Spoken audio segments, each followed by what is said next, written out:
प्रतीक्षा कीजिए, मैं बलदाव से मिलकर आता हूं।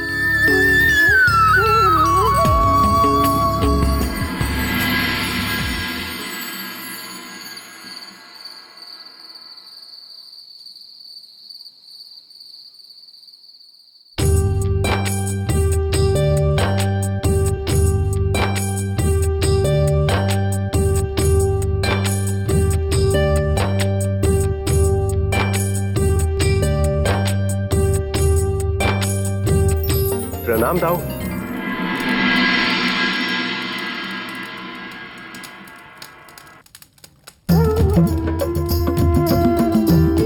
दाऊ, बहुत अच्छे समय पर पहुंचे आज आप, अन्यथा मैं अकेले इतने महायोद्धाओं और विशाल सेना का सामना कैसे करता। आपने तो अकेले ही सबको मार पीट के रणभूमि से भगा दिया। अब आए कोई और ललकारे मुझे किसी भी युद्ध के लिए। सृष्टि के सर्वश्रेष्ठ गदाधारी के अनुज हैं हम।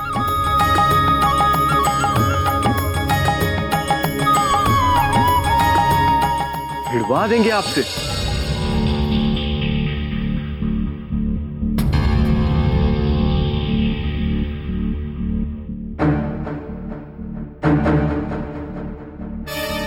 दाऊ, मैं आपसे क्षमा चाहता हूं। मैं जानता हूं कि आप मुझसे क्रोधित हैं, क्योंकि मैं आपसे मिले बिना और आपकी आज्ञा लिए बिना ही कुंदनपुर चला गया। और बलदाऊ, उस समय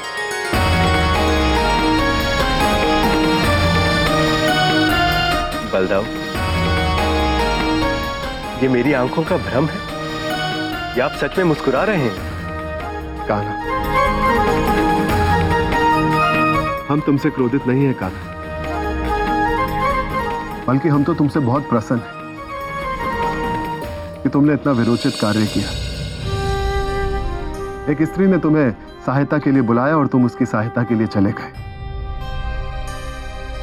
बिना भयभीत हुए, बिना हिचकिचाए।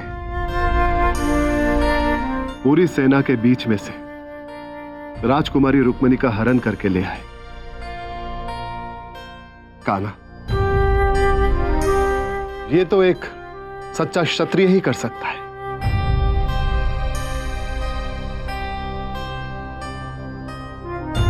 कान्हा, इतने अचंभित होकर हमें क्यों देख रहे हो? हाँ दाऊ, बात यह है कि हर बार अपने कर्मों के लिए डांट ही सुनी है हमने आपसे। आज पहली बार प्रशंसा सुन रहे हैं तो विश्वास नहीं हो रहा हमें। कान्हा, इससे पहले कि हम तुम्हें राजकुमारी रुक्मिणी को बाहर अकेले छोड़ आने के लिए पुनः डांटना शुरू करें, जाओ रुक्मिणी के पास, जाओ। प्रणाम दाऊ, प्रणाम प्रणाम प्रणाम।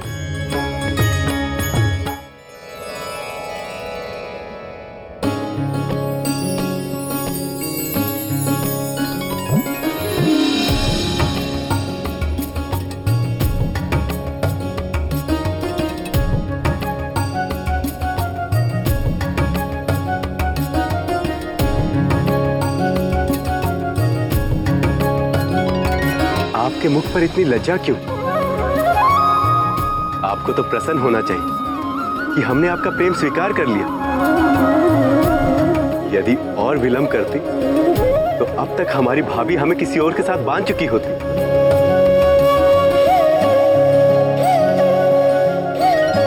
कितना मनोहर स्थान है नहीं?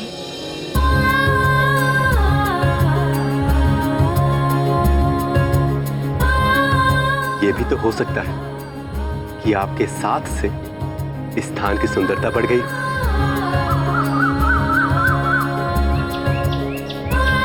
मधुर स्वरानंद पंछियों का।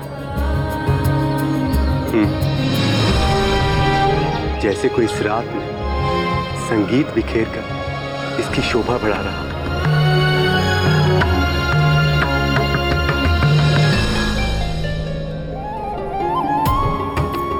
आप जानते हैं हम आपको अधिक किस नाम से पुकारते हैं? मुरलीधर या मोर पंखधारी। आपको कभी देखा नहीं था हमने, ना ही आपकी बांसुरी की धुन सुनी थी। आपकी मोर पंख लगाई छवि आंखों में दिखती थी। आपकी बांसुरी की तान की कल्पना करते रहते थे, ऐसी होगी वैसी होगी। हे मुरलीधर, आज हमारा प्रथम मिलन है। क्या हम आपसे एक भेंट मांग सकते हैं? कहो रुक्मिणी, क्या चाहिए तुम्हें? आपकी बांसुरी की संगीत नहीं सुनी कभी। कोई ऐसी संगीत सुनाइए जो हमारे लिए हो, हमारे प्रेम के लिए हो। क्या आप हमें ये भेंट देंगे? इतने प्रेम से कोई हमसे कुछ मांगे तो हम मना कैसे कर सकते हैं?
प्रिय,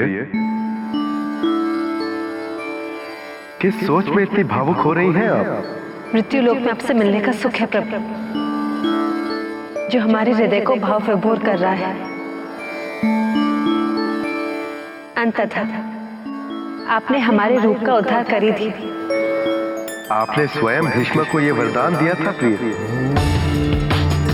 यदि ना भी दिया होता तब भी लक्ष्मी के रूप का हमारे अवतार से मिलना तो अटल था। इसमें कौन सी शंका थी आपको? नहीं प्रभु, जहाँ प्रेम हो वहाँ शंका कैसे? किंतु अनवरत बाधाएं आने से हमारा मन विचलित हो उठा था।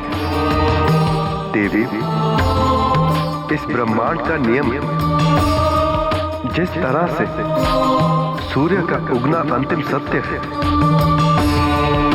जिस तरह मृत्यु लोक में पवन का बहना अंतिम सत्य है, उसी तरह हर महान कार्य में बाधाएं आना भी निश्चित है, ताकि मानव हर महान कार्य का मोल समझ सके। सरलता से यदि कुछ भी मिल जाए तो उसका मोल कहाँ रहता है? ये तो हमारे मिलन की प्रथम रात्रि है। अभी तो बरसों हमें साथ में रहकर द्वापर युग में धर्म, प्रेम और शांति की स्थापना का संदेश देना।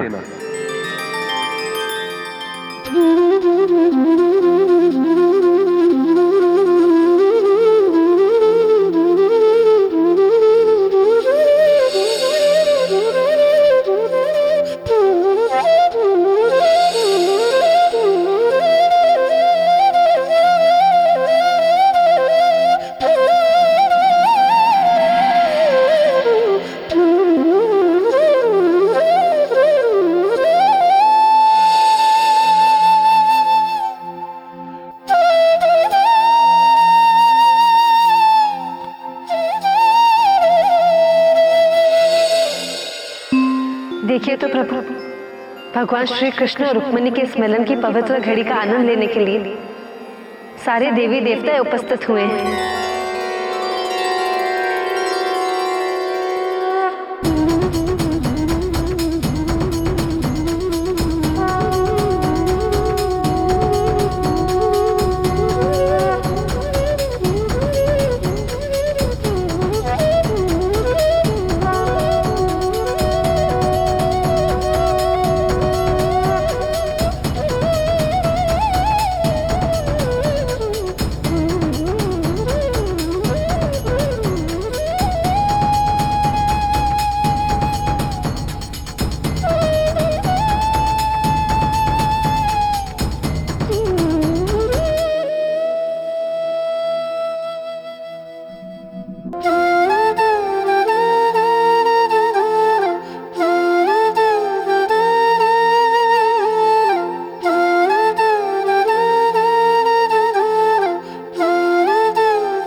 सबसे छुप छुपाकर तुम अकेले तो चले गए हमारी देवरानी को लेने के लिए, परंतु अब एक बात का ध्यान रखना, विवाह के पहले रुक्मिणी से तुम्हें मिलने नहीं देंगे हम, क्योंकि विवाह होने तक ये महल के बाहर अतिथि गृह में रहेंगे। जैसी आपकी आज्ञा। भाभी माँ, आप ही हमसे कहती रहती थी देवरानी लाओ देवरानी लाओ। अब जब हम देवरानी लेकर आए हैं फिर भी आप हमसे क्रोधित हो रही हैं। ये अच्छी बात नहीं है। हाँ हाँ, हमारे कहने पर हमारे लिए तो लेकर आए हो तुम रुक्मिणी को, अन्यथा कहाँ लाते? और नहीं तो क्या।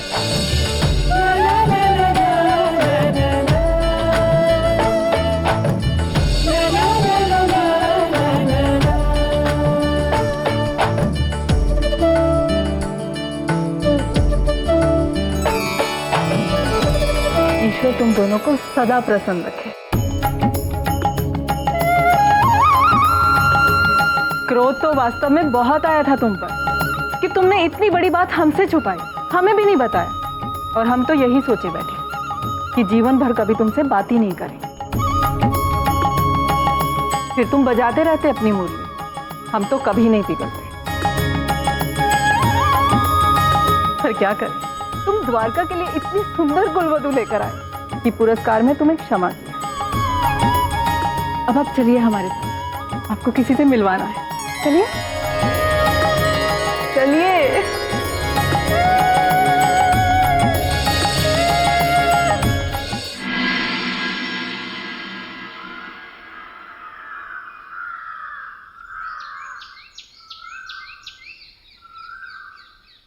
प्रणाम पिताश्री। प्रणाम। मत पूजा के समय आने के लिए क्षमा चाहते हैं, परंतु क्या करें, हम धीरज ही नहीं रख पाए। वो आपकी छोटी कुलवधू को ले आए हैं कान्हा। अब आप दोनों की आज्ञा हो तो ले आए उसे। अरे इसके लिए आज्ञा लेने की क्या आवश्यकता है, लाओ उसे जल्दी। कान्हा की जीवन संगिनी को देखने के लिए आंखें तरस रही हैं मेरी। अभी आते हैं।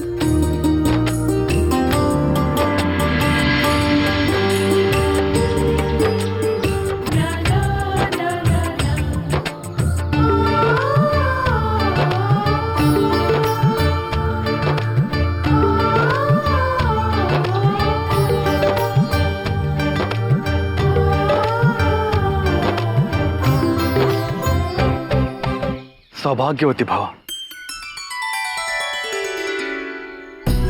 सौभाग्यवती भव।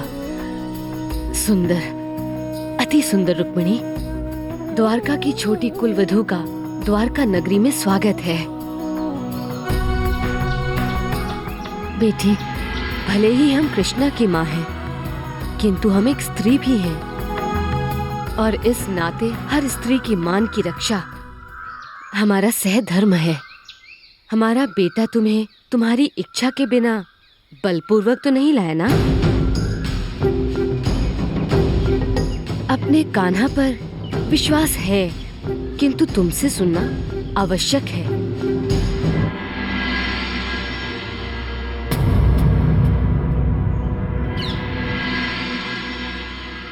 माँ, किसी भी स्त्री के लिए अपने मुंह से ये बात कहना कदाचित शोभा नहीं देता।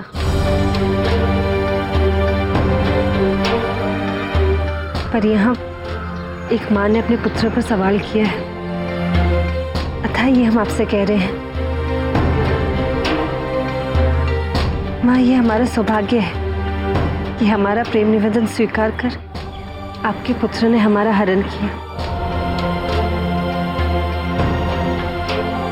उन्होंने बल का प्रयोग अवश्य किया, पर हमारे उद्धार के लिए।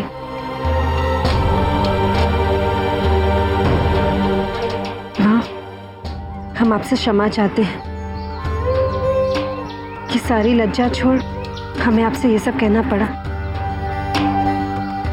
किंतु ये आपके पुत्र की प्रतिष्ठा का प्रश्न था।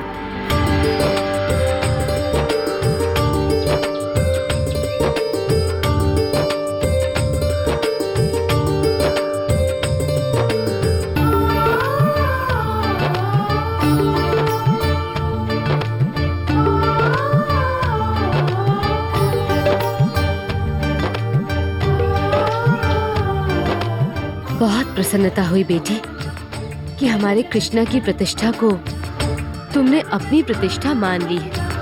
इतना प्रेम कान्हा को कौन देगा? अब बस बांध कर रखना उसे, वो चंचल है बड़ा।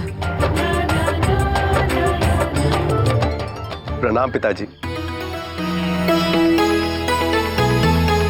प्रणाम माँ।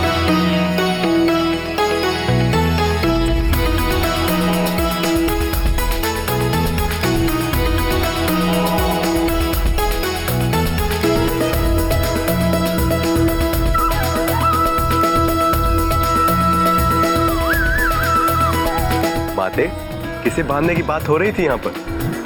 यहाँ आपसे बड़ा भगोड़ा कौन है देवर जी? हाँ, मैं? लो भाभी माँ, सब जानते हैं कि मुझे बांधना तो बहुत सरल है। बस थोड़ा सा प्रेम दो और बांध लो।